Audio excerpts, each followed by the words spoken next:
Hyderabad cable bridge వద్ద street food business చేస్తూ జీవనం సాగిస్తున్న కుమారి ఆంటీ సోషల్ మీడియా పుణ్యమా అంటూ ఫేమస్ అయింది.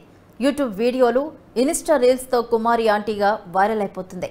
దీంతో ఆమె ఫుడ్ స్టాల్ వద్ద రద్దీ అమాంతం పెరిగిపోయింది. యూట్యూబ్ వీడియోస్తో కస్టమర్స్ కూడా బాగా పెరిగారు. ఆమె మాట్లాడిన 2 లివర్లు 1000 రూపాయలనే డైలాగ్ నెట్టింట వైరల్ కూడా అవుతుంది. ఇక యూట్యూబ్ ఛానల్స్ కుమారి ఆంటీ వీడియోస్ కోసం క్యూ కట్టారు. సోషల్ మీడియాలో ఫేమస్ అవ్వడంతో యువత కుమారి ఆంటీ ఫుడ్ స్టాల్కు పోటెత్తారు. ఆ పాపులారిటీనే ఆమెకు కష్టాలు కూడా తెచ్చిపెట్టాయి. కుమారి ఆంటీ వద్ద భోజనానికి కస్టమర్లు పోటీ పడడంతో రద్దీ బాగా పెరిగింది. దీంతో ఆ మార్గంలో ట్రాఫిక్ సమస్యలు తలెత్తాయి.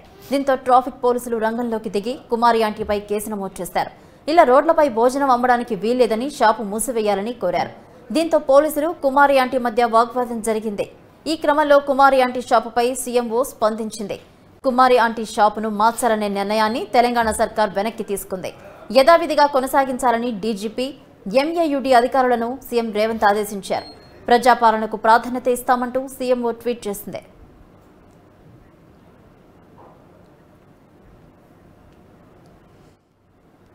కుమారి ఆంటీ స్టాల్ కి యూట్యూబర్స్ అందరూ క్యూ కట్టారు. ప్రజల రద్దీ కూడా అక్కడ ఎక్కువగా ఉంది. హైదరాబాద్ కేబుల్ బ్రిడ్జ్ వద్ద కుమారి ఆంటీ ఫుడ్ ఫేమస్ అనే విషయం అందరికీ తెలిసిందే. ఇది సోషల్ మీడియాలో ప్రస్తుతం వైరల్ అవుతుంది. ఇదే అంశానికి సంబంధించి మరిన్ని అప్డేట్స్ మా ప్రతినిధి భవిత అందిస్తారు. భవిత, ఈ మధ్య కాలంలో సోషల్ మీడియాలో ఏ వార్త ఎలా వైరల్ అవుతుందో కూడా అర్థం కాని పరిస్థితి ఏర్పడింది. అదే తరహాలో కేబుల్ బ్రిడ్జ్ వద్ద ఉన్నటువంటి స్ట్రీట్ ఫుడ్ కోర్ట్ లో ఉన్నటువంటి కుమారి ఆంటీ కూడా అదే తరహాలో కూడా ఒక వైరల్ అయిందని చెప్పుకోవచ్చు. ఈ మధ్య కాలంలో సోషల్ మీడియాలో ప్రతిదీ వైరల్ చేస్తూ ఫుడ్ కు సంబంధించినటువంటి స్టార్స్ కూడా వైరల్ చేయడంతో ఒక్కొక్కరిగా సోషల్ మీడియాలో తనకంటూ ఒక స్థానం సంపాదించాలని చెప్పుకోవచ్చు. ఇదే తరహాలో ఒక్కొక్కరి నుంచి కూడా ప్రతి ఒక్క యూట్యూబర్స్ కావచ్చు, ఛానల్స్ కావచ్చు, ప్రతి ఒక్కరు ఆమె ఇంటర్వ్యూలు చేయడం కూడా జరిగింది.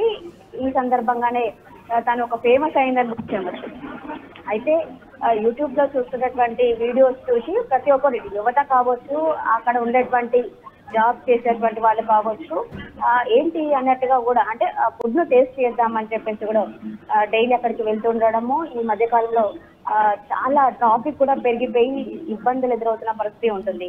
అయితే నిన్న ఒకటి అక్కడ ఉన్నటువంటి ట్రాఫిక్ పోలీసులు వాళ్ళ పైన వాగ్వాదం చేశారు. ఎందుకంటే మీ ఫుడ్ కోర్ట్ వల్లనే ఇక్కడ ట్రాఫిక్ ఏర్పడుతుంది, చాలా ఇబ్బందులు ఎదురవుతున్నాయి. మీకు వచ్చినటువంటి దాదాపు ఒక 100 మంది కావచ్చు, వాళ్ళ యొక్క వెహికల్స్ పార్కింగ్ సంబంధించి రోడ్లపైకి రావడంతో అక్కడ వెళ్ళేటువంటి వాహనదారులకు ఇబ్బందులు కలిగి అక్కడ ట్రాఫిక్ సమస్య ఏర్పడుతుందని చెప్పేసి తను అక్కడ నుంచి ఆ ఫుడ్ కోర్ట్ ని బదిలీ చేయాలని చెప్పేసి తీవ్ర వాగ్వాదం చోటు చేసుకుంది. అయితే దీని సందర్భంగా కొంత మేరకు ఆమె కన్నీళ్లు పెట్టిన పరిస్థితి కూడా ఉంది. ఏదైతే మీడియా నన్ను హల్చల్ చేసేటట్టుగా చేసిందో అదే మీడియా ద్వారా కూడా నేను ఇప్పుడు నా దుకాణం బంద్ చేసుకునే పరిస్థితి ఏర్పడిందని చెప్పేసి కన్నీళ్లు పెట్టడం కూడా జరిగింది. అయితే పోలీసులతో మీడియా వాళ్ళు మాట్లాడినప్పటికీ ఎందుకు చాలా మంది రోడ్డు పైన ఇలాంటి సెంటర్లు ఏర్పాటు చేసుకున్నారు కదా అని చెప్పేసి వాళ్ళు మాట్లాడితే ఏ సెంటర్ వద్ద కూడా ఇంత పాటి జనం లేదు, ఇంత రష్ ఇక్కడ ఎక్కడ కనిపించట్లేదు, ఇక్కడే చాలా మంది వాహనదారులు ఆగి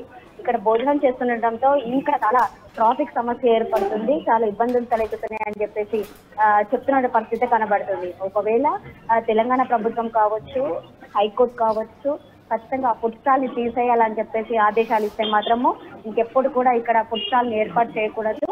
దీనికి సంబంధించి మరే ప్లేస్ లేదా అంటే ట్రాఫిక్ ఇబ్బంది ఎదురవ్వకుండా ఏర్పాటు చేసుకోవాలని సూచించడం జరిగింది. ఖచ్చితంగా ఒకవేళ కోర్టు కావచ్చు, తెలంగాణ ప్రభుత్వం కావచ్చు, ఖచ్చితంగా ఆమెకు ఎలాంటి ఇబ్బంది తలెత్తకుండా ఇదే ప్లేస్ లో కనుక ఖచ్చితంగా మళ్ళీ బిజినెస్ చేసుకోవాలని ఆదేశాలు ఇస్తే దానికి మేము కూడా అనుమతిస్తామని చెప్పేసి పోలీసులు కూడా చెప్పడం జరిగింది. అయితే నిన్న ఈ ఇష్యూ జరిగింది. ఇది చాలా వైరల్ కావడంతో ఇటు సీఎం వర్గాలు కూడా ఈ వార్తను వాళ్ళకి తేలడము, దీనిపైన సీఎం కూడా స్పందించడము, ఖచ్చితంగా కుమారి ఆంటీ స్టాల్ ఏదైతే ఉందో అది ఖచ్చితంగా మనం అక్కడే బిజినెస్ చేసుకొని ఇవ్వాలి, ఎలాంటి ఇబ్బందులు తలెత్తకుండా చూసుకోవాలని చెప్పేసి సీఎం రేవంత్ రెడ్డి ఆదేశించడము. అంటే మళ్ళీ అక్కడ ఈ బిజినెస్ కంటిన్యూ చేసుకోవడానికి కూడా ప్రభుత్వం ఆదేశించింది Bhavani. Right, thank you Bhavitha.